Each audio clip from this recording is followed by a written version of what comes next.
is going on, everybody? Welcome into another edition of the Daily Energy News Beat Stand-Up here on this gorgeous Wednesday, September 13th, 2023. As always, I'm your humble correspondent, Michael Tanner, coming to you from an undisclosed location here in Dallas, Texas, joined by the executive producer of the show, the purveyor of the show, and the director and publisher of the world's greatest website, EnergyNewsBeat.com, Stuart Turley. My man, how we doing today? It's a beautiful day in the neighborhood, and I mean, I'm running ragged, dude. There's so much going on.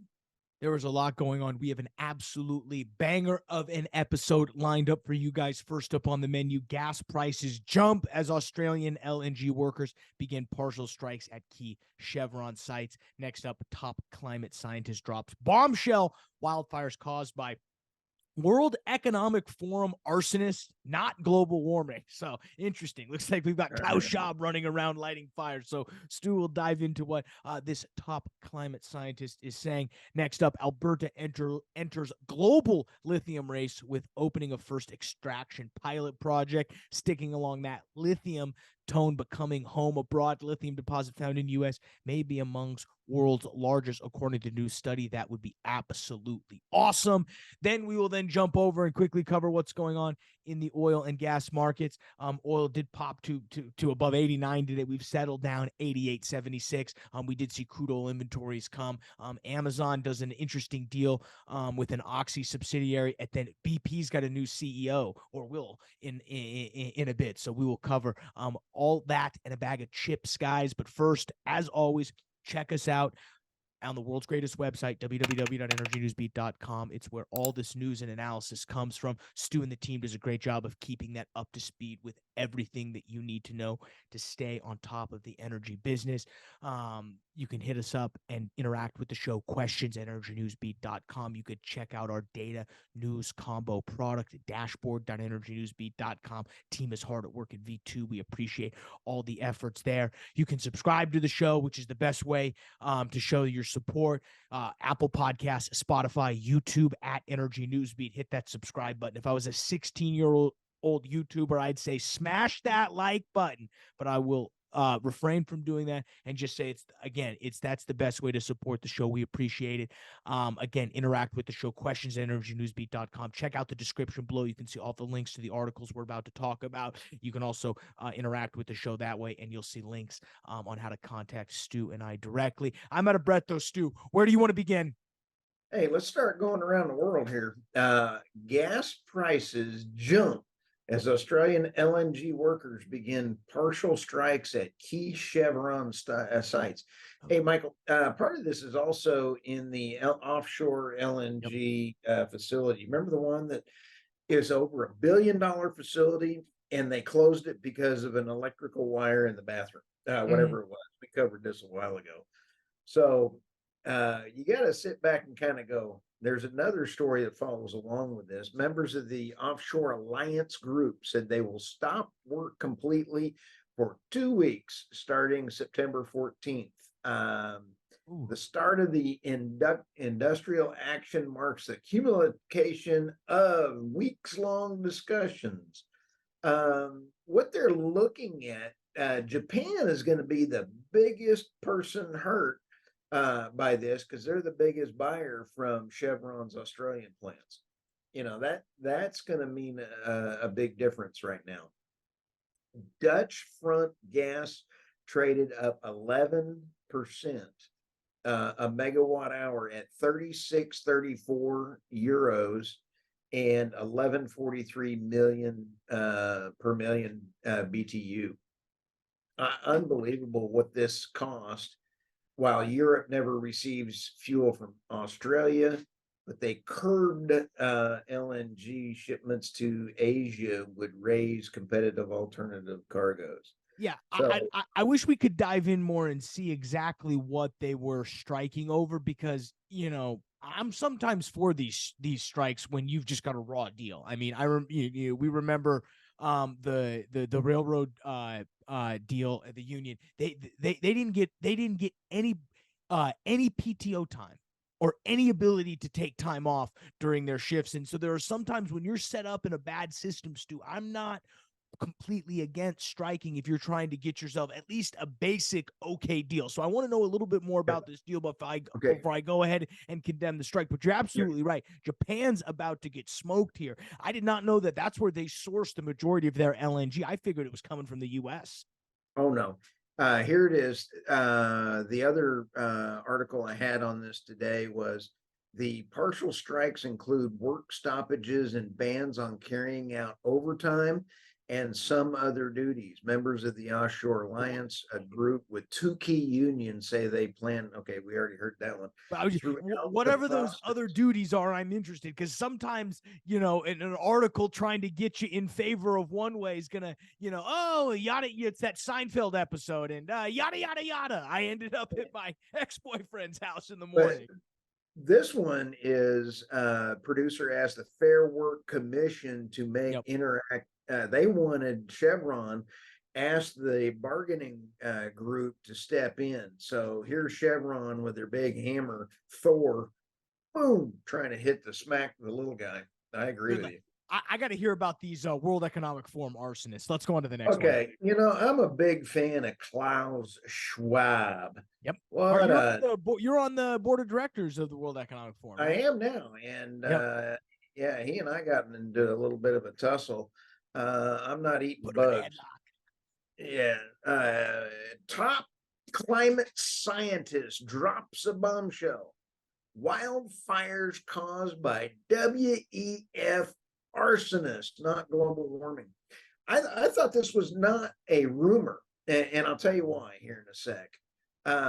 SlayNews.com reports Brown said editors at Nature and Science, two of the most prestigious scientific journals, climate papers that support certain pre-approved narratives. When you sit back and take a look, did you see the fires in Canada as they were starting popping up all over Canada, and the helicopters were dropping napalm? And I mean, that to me is, okay, wait a minute. How does that happen? And then you sit back and kind of go, he pointed out research proves 80% of wildfires are ignited by humans. Global change, climate change is happening, and it's because of mankind's evil twin brother is going through and burning the place down.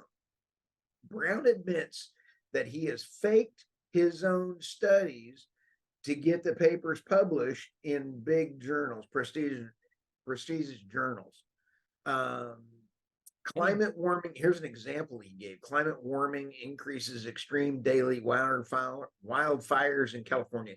Michael, I'm trying to get this wildfire expert guy on the podcast. I reached out to him. Okay. He has investigated for the last 7 years wildfires in California. Mm-hmm. 3 of 4,000 were set by weather, by a lightning strike or something. Really? Else. 3. Wow. And then he started describing things that were pretty frightening, that of these 3, the cars that were burnt in there shattered, the glass shattered. He said so many of the others were melted.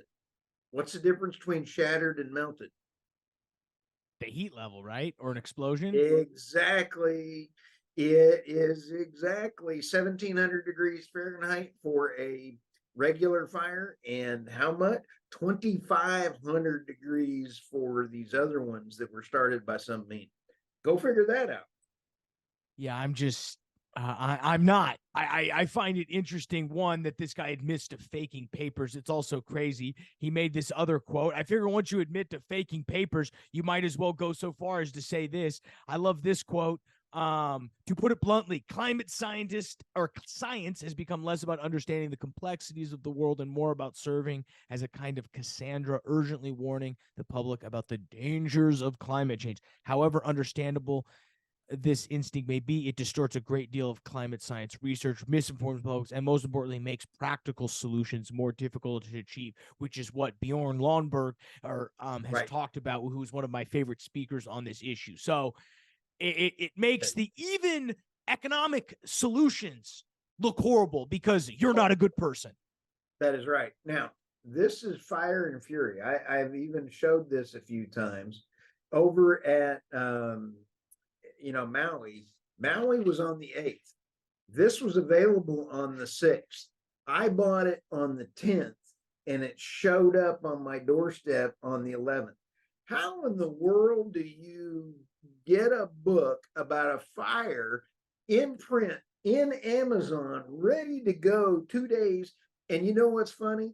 They sit back, Michael, and they go sitting there and they go, the National Guard realized that there was trouble and they jumped to their cars and went and helped. That's not how the National Guard works.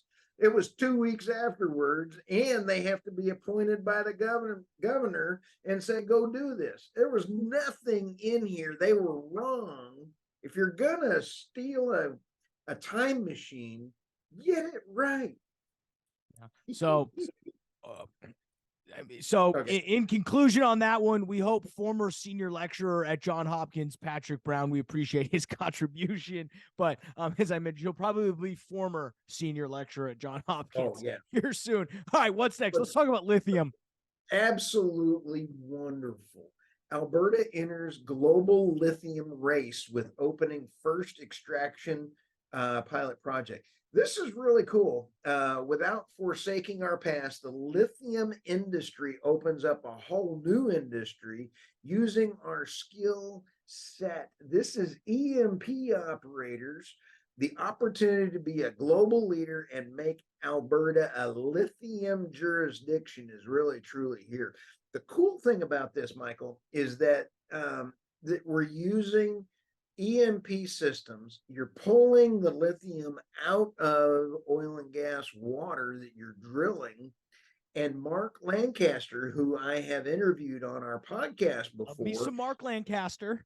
Love us some Mark, and turning black gold, green, whatever. Yeah, gold, black gold, whatever. He's got a great slogan. I can't remember it right now. But anyway, hey. Great promo for Mark Lancaster. Oh, I'm going to shoot myself after this. I'm going to shoot myself and then I'm going to shoot you. Okay. The facility could do 150,000 tons of per year of battery grade lithium. He said, here's where it is really, really cool. I think the oil and gas companies are very closely watching the lithium space. I'll tell you what, this is huge as far as I'm concerned. The critical mineral industry will build off the oil and gas industry that we're best known for. Liberty Frac. All these other companies are going to get into the lithium game, Michael. Yeah, we know Pioneer's stripping lithium out of their water. Everyone wants to get in on it.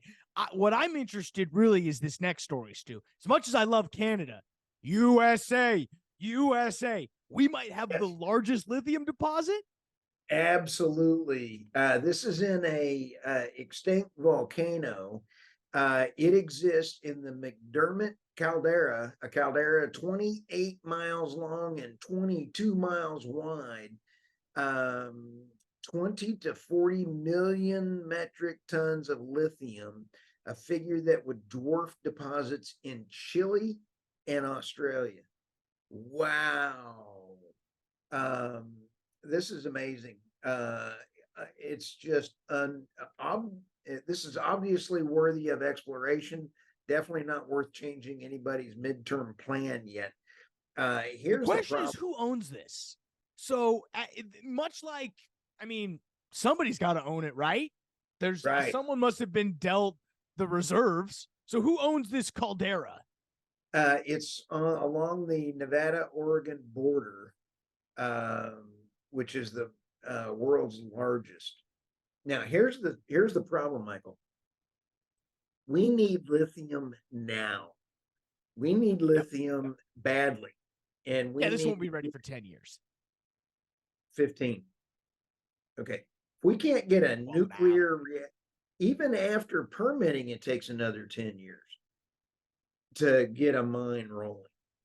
This is not something that you can do. I'm so excited about the EMP in the water and being able to get lithium immediately out of production. That's cool to me. Yeah. Love us some Anyway. scientists doing sciencey things. Sciency things. Is that what you learned at the School of Mines? Yep. Sciency things? Yeah, Okay. just you do a So little science and it just seems to work out.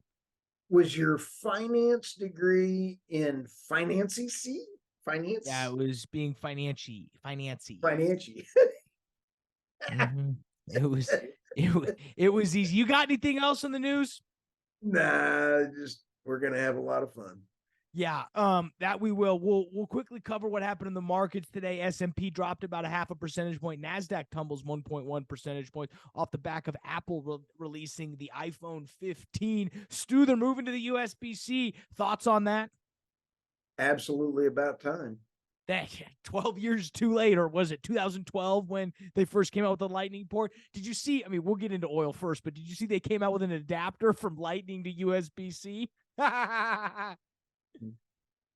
We'll be buying that one for sure. But I digress, guys. Oil up to 88.82 as we record this, about 6:30 here, actually on the 12th. Oil got all the way up above 89.19, really off the back of an OPEC update that says, yeah, things are still going to be really tight. They go ahead and announce that for 2024, they believe 2.25 million barrel per day average, which would be monthly record oil demand, which would surpass and outstrip what we're currently doing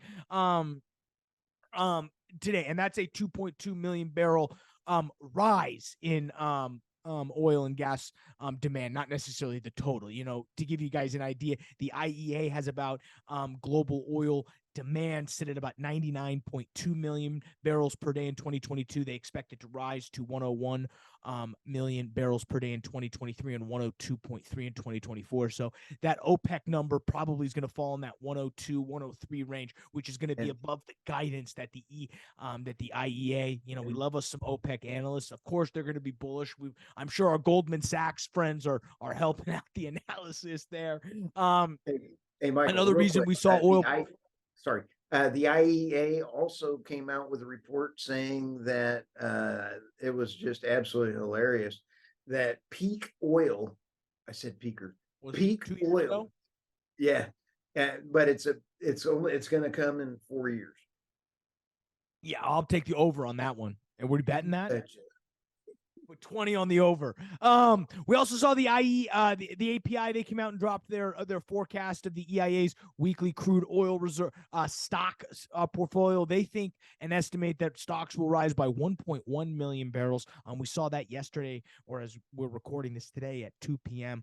You'll hear as you listen to this on Wednesday what the IEA, whether they confirm or deny that number. Two interesting stories. First, Amazon buying carbon credits from Oxy in order to what? We're not quite sure. News out of Houston today, 1.5, which is a Oxy subsidiary, which is a carbon capture, utilization, and sequestration company, today announced that Amazon has agreed to purchase 250,000 metric tons of carbon dioxide removal credits over the next 10 years. Interesting. Okay. Their Amazon's purchase and long-term contract represents a significant commitment to direct air capture's vital carbon solution. The real question is, what's Amazon doing to actually lower its emissions? We're not sure, but they're sure going out and buying some credits, Stu. When you take a look at everybody buying off Amazon, just remember they're not changing their habits. Neither do you. Just have them buy the credits and put it on your credit card. Yep. That's a great pun. That is a great pun. We'd be remiss if we didn't quite talk about the news out of London today. BP boss Bernard Looney resigns after failing to reveal relationships with colleagues. Ooh, Stu, this is spicy. He resigns less than 4 years into his current tenure as CEO after he failed to fully disclose details of the relationships with colleagues. To give you an idea, the company had said in a press release that Looney has disclosed, quote, a small number number of historical relationships with colleagues prior to becoming a CEO that was revealed during a review last year, triggered by information from an anonymous source. Ooh. Further allegations were recently made after an investigation involving some external legal counsel is now ongoing. The quote out of BP, Stu, is Mr. Looney has today informed the company that he now accepts he was not fully transparent in his previous disclosures. Ooh, yikes. Not all is well over there. No, I think that we're going to put at the end of this show, Michael, the prince saying, not the prince, but the head of OPEC going, we are actually going to throw the press out so that we can be transparent without being transparent. Yep, This is exactly what he's doing. Absolutely. Murray and Anticlaus, the company's CFO, is going to head and run the business on an interim basis, but it doesn't look like they're actually going to give him the job. Remember, he set out in 2020 as when he took over as CEO after really leading the upstream division in 2016 and holding various roles, BP, all the way back to 1991. He pledged for BP to become a net zero company by 2050 or sooner, though they've walked back those pledges. What he failed to disclose, Stu, he failed to disclose two things. One, these relationships, and two, that the fact that when he meant net zero company by 2050, he meant net zero profit by 2050, not necessarily net carbon emissions and net salary for him, by the way, because you're such a forward thinking guy. When he came in, when you were producing that podcast, and he waved at the screen, you waved back at him and everything else like the Pope, and you're sitting there kind of going like that. Did you go, hey, Looney, what's your Mess up? Hey, don't go to that dinner tomorrow night. Don't go to that Christmas party. Don't go to the that dinner, baby. Skip the Christmas party, man. Take the early flight. Take the late night flight home. Don't stay overnight. You heard it here second. Michael Tanner is an absolute procrastinator. Prognosticator. Thank you. What we need to do is we need to officially start the Stuart Turley for CEO of BP. I think you would make it. I think we just start the campaign, get you out there in London. We'll get you eating tea and crumpets. I think you could turn it around. I think I could. The sad part is, if I don't know something, I'm going to call somebody up and go, what is this? So what would be your first move as CEO of BP? Pat Bernard on the back and kind of go, hey, thanks. I appreciate the job.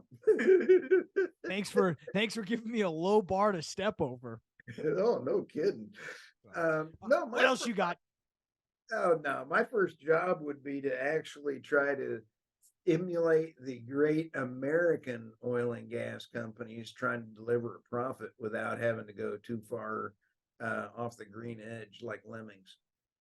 So you're diving into lower 48. You moving headquarters to Houston? Absolutely. I'm in, baby. America we come. Beyond Petroleum becomes better petroleum under Stu. It's actually British Petroleum, and they went to Beyond Petroleum because they thought they were funny. And you're going to make it better petroleum. See, I'm just doing the marketing for you, Stu. I'm going to move the headquarters out of the UK into the US. Oh, you heard it here first, board of directors. There's your resume. So, all right, Stu, what else you got for us? What should we be scared about? Nothing. Just buckle up. Besides you being named CEO of BP, that's scary. Well, and the cool thing is, right after being CEO of BP, Putin's going to come over and go, hey, would you take over Gazprom? Huh? That's really, it's your stepping stone to Gazprom. Didn't BP have a didn't they own part of Rosneft? So you could easily just slip over into Rosneft. They did. In fact, they basically had to almost abandon it during that, and they took a black eye. They did. Well, all right. Well, we'll let you folks get out of here. We appreciate you. We appreciate you guys checking us out here. World's greatest energy news podcast. For Stuart Turley, I'm Michael Tanner. We'll see you tomorrow, folks.